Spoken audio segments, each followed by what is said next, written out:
আনন্দের মাঝেই শোকের আবহ। দীপাবলির আলো ম্লান করে চলে গেলেন কমেডি কিং গোবর্ধন আসরানি। বলিউড হারালো একজন দক্ষ চরিত্রাভিনেতা ও পরিচালককে। 20 অক্টোবর সোমবার বিকেল 4টে নাগাদ মারা যান তিনি। প্রয়াণকালে তাঁর বয়স হয়েছিল 84 বছর। দীর্ঘ কয়েক বছর ধরেই নানা রকম বার্ধক্যজনিত অসুস্থতায় ভুগছিলেন তিনি। সোমবার দীপাবলি অসুস্থ অবস্থাতেও তা জানতেন আসরানি।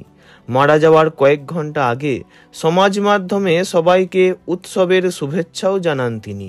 তারপরই বিদায় নেন ইহলোক থেকে।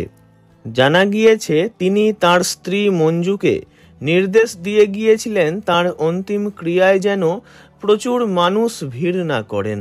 নিঃশব্দেই চলে যেতে চেয়েছিলেন তিনি। বেঁচে থাকতে বহু মানুষের ভালোবাসা পেয়েছেন। শেষ জীবনটা শান্তিতে কাটিয়েছেন পরিবারের মাঝে। তাই মারা যাওয়ার পরও শান্তি খুঁজেছিলেন তিনি। তার পরিবার সেই ইচ্ছাকে সম্মান জানিয়ে দাহকার্য সম্পন্ন হওয়ার পরই খবর দেয় মিডিয়াকে। তাই চলে যাওয়ার খবর যখন সামনে এলো ততক্ষণে নশ্বর দেহ মিলিয়ে গেছে পঞ্চভূতে। প্রসঙ্গত দীর্ঘ 5 দশক ধরে সিনেমার পর্দায় হাসি, চমক এবং কমেডির জাদু ছড়িয়ে দিয়ে গেছেন আসরানি।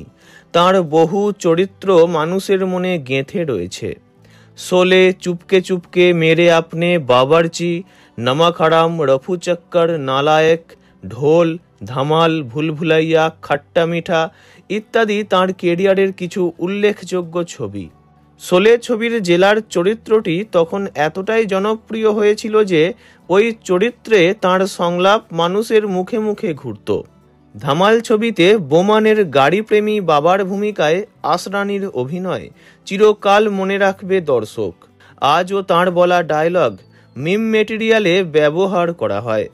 তাঁর শেষ মুক্তিপ্রাপ্ত ছবি ছিল 2023-এ মুক্তি পাওয়া ননস্টপ ধামাল।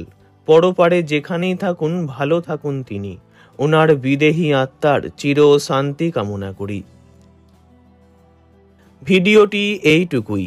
বিনোদন জগতের সব রকম খবরাখবর জানতে চ্যানেলটি অবশ্যই সাবস্ক্রাইব করবেন। ধন্যবাদ।